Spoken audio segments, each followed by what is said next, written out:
Presentation to try and help my colleagues in child health understand some of the issues relating to the medical students who come to us from Southampton Medical School to do their child health attachment with us.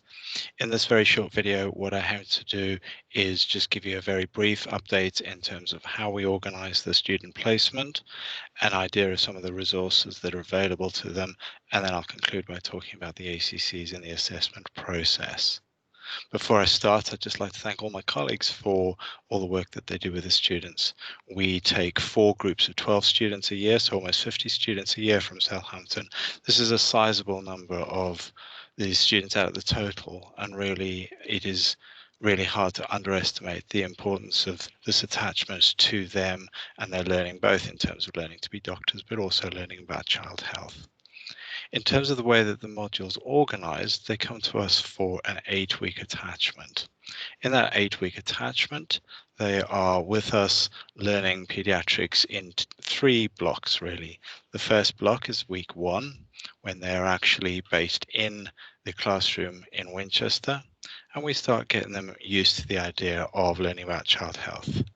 The Blackboard resources that we use in child health are very extensive, and we've tried to give them a very full idea of what the curriculum involves and what is expected of them.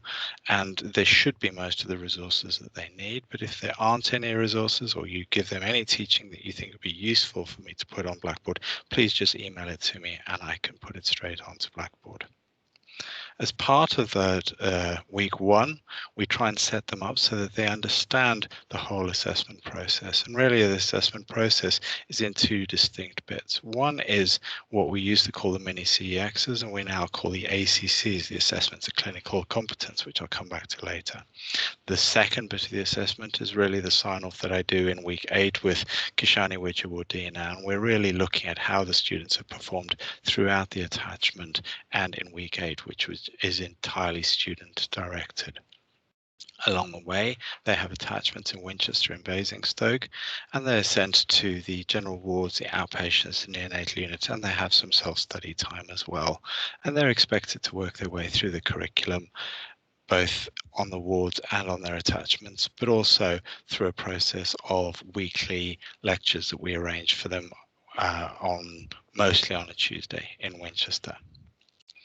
In terms of the sign-off process, they can pass their child health module without necessarily passing all of their ACCs, and vice versa. The two are obviously related a little bit, but they are separate in that sense. What I'd really like to do is just show you some of the resources that we actually give them so that you're aware of what we've got. We have a handbook that includes their curriculum and all the lecture timetables and everything that we would think that they need to know, both about the hospitals and about the attachment. They have a forum that they can use to share learning with each other and discuss that learning. And then we have a resources folder. I've specifically written quite a lot of stuff about the ACCs, which I'll come back to later. And then there's guidance for them in terms of their week 8 assignments and the work that they need to do for us in week 8. They present various things. They run OSCEs. They talk about various signs and symptoms and results that they've seen. They talk about a complex child that they saw in a detailed, structured way. We do some stuff about child development, and we also talk about various core topics that they lecture each other on in a supervised way. So we really hope that by the end of week 8, they've really completed a very comprehensive general pediatric education. We are one of 4 hubs around the country side looking after the Southampton students, and you can see the other hubs are in Southampton, Portsmouth and Poole, as well as our German students in Castle who have a hub based there. And so that's really why we have so many students in Winchester, because we're taking the entire hub of 12 students who are then divided between Winchester and Southampton. During their attachment, they're expected to do 3 ACCs, these assessments of clinical competence. And what I've done is I've tried to write a information sway. This has the QR code for it, so this can be accessed on any internet-ready device. You can look at it on your phone, on the laptop, or wherever if you need an update. But really what we're trying to do with the ACCs is we're trying to grade them about their ability to do a patient-centered, focused history and examination that allows us to assess their ability to assess a patient to the standard of an FY1. And therefore, actually, that has to be our standard, is would I be happy for this doctor to be a doctor working as an FY1, having just seen them do this history and examination? And so I think one of the key things that's really important is that these are really important exams. The students approach them knowing that they're exams. They're quite stressful for them. They're stressful and a bit tedious for us, I suspect, but they're really important because once we start an ACC, it is an exam and they are in exam conditions and there's no going back. From their perspective, they want to pass because they know that if they can get an aggregate of a 4 in all 3 of their pediatric ACCs, or if they can get an aggregate of a 4 in all their pediatric ACCs, but also have sufficient grades across the 18 ACCs that they do in medicine, obs and gynae, ped, psych, and general practice, then they will not have to do any ACCs again in finals. Whereas if they score below a 4 in their aggregate, either in a child health or specific specialty, or in one element like history taking, then they have to do ACCs again in finals.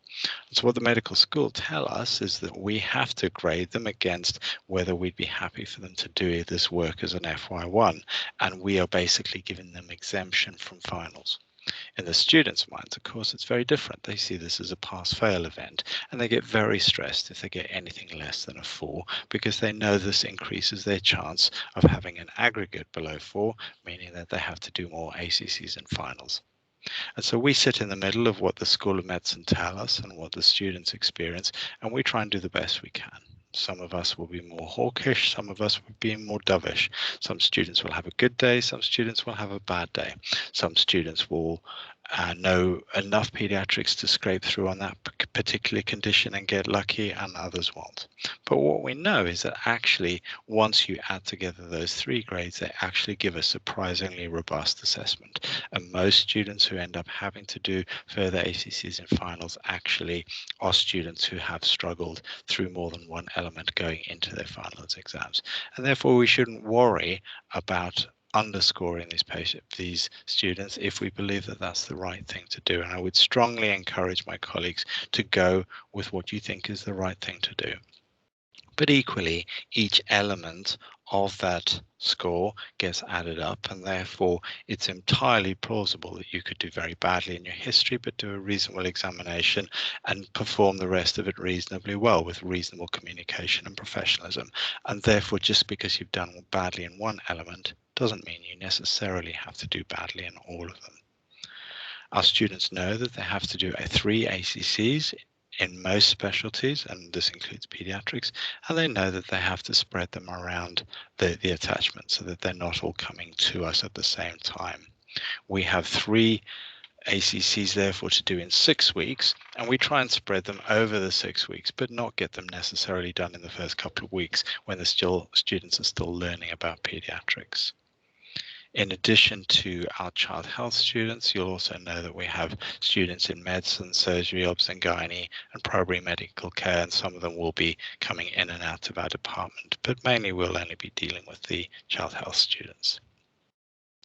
What we're really trying to do is to assess their ability to do a thorough clinical examination and really work out what they think is going on with this patient in a structured way that is focused towards that particular skill. And really the key thing is that this shouldn't take us a huge amount of time. An ACC should not take more than half an hour to do in terms of the actual assessment process and the feedback. What is really key is that it's done by somebody who's had the relevant training. There is training such as the training I'm delivering now, but equally there is online training, and I've got a link here to the training that's done in Southampton. I would mention that this is available to people with a Southampton email, but that is very easy to obtain through the website if you follow the link here.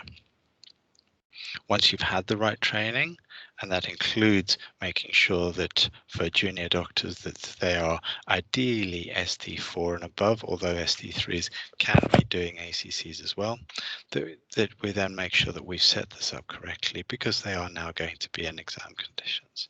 The whole process needs to be directly observed, and there has to be an element of history taking and examination and discussion.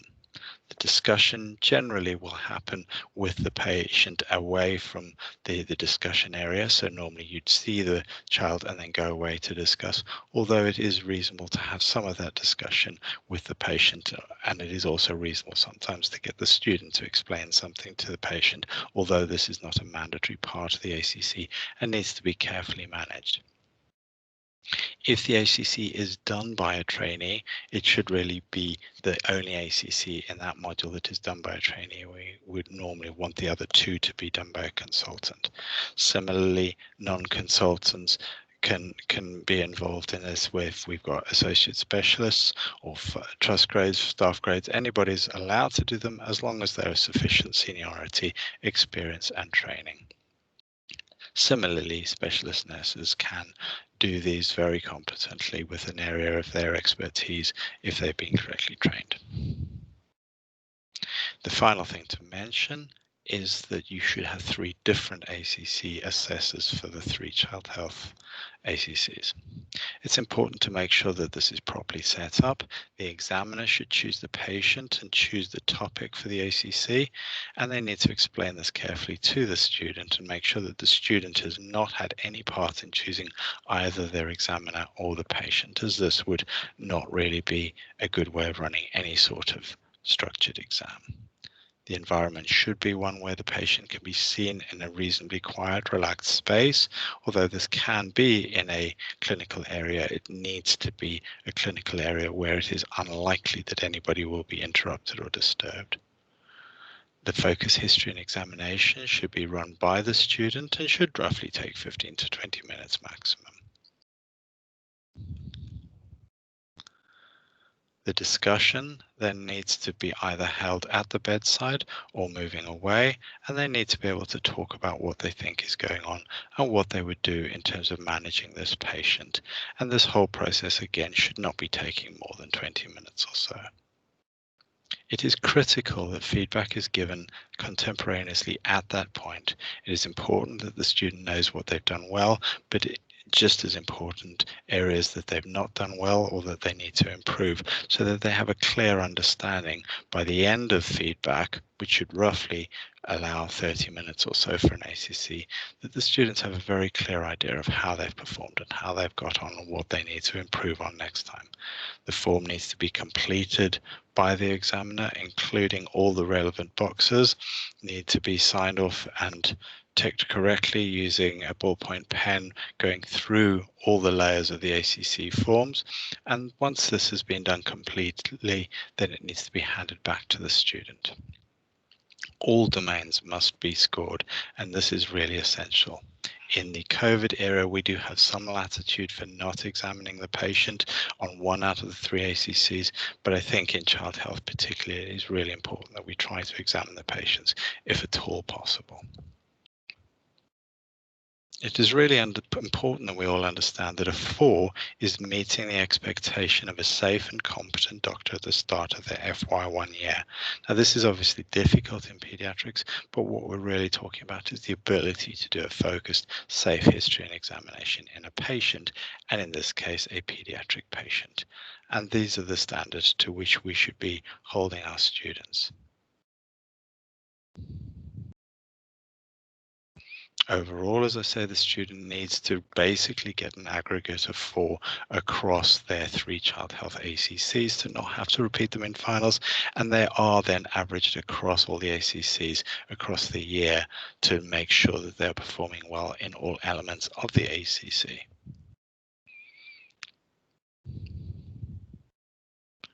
It is unusual to give a student a 2.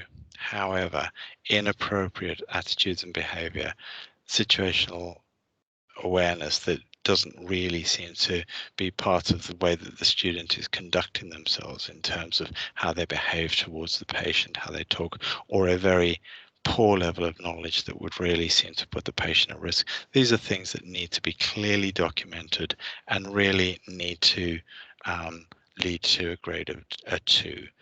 More commonly, we'll see students who are borderline, who are just not quite there in terms of their knowledge or abilities or skill performance. It's really important that we understand that although this is a summative experience, it is formative, and we are expecting that the feedback is going to help them to progress and learn as doctors.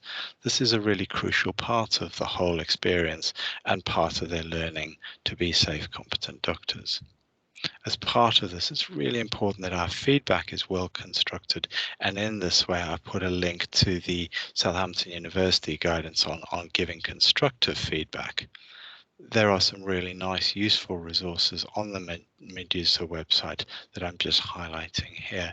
And this includes specific advice regarding feedback, as well as specific advice regarding the ACCs themselves. The really key document in all of this is the Golden Rules.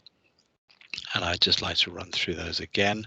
It's really important that we're looking for a short, succinct summary of examination of a student, looking to see whether they meet the expectations. The whole of this must be observed, and the students need to be examined by somebody who's actually been through some form of training. This would be included in that training, but there is also additional online training that I've got the link to in this way.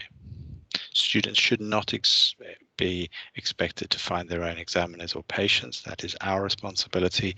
And although they can be examined by a trainee, 2 out of the 3 should be of a more senior doctor.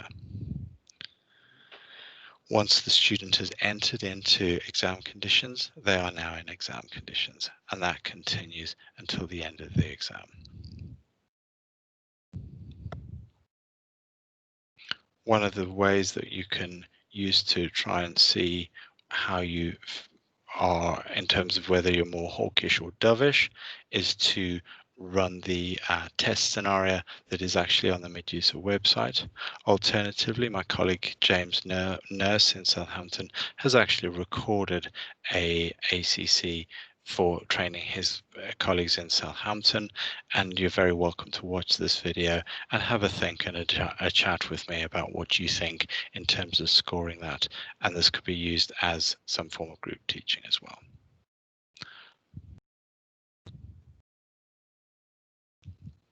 I hope that this brief update has been helpful to you. I'm very grateful to all of my colleagues in Child Health who helped me to deliver what I think is a very good module that is consistently well reviewed both by the School of Medicine and by the students.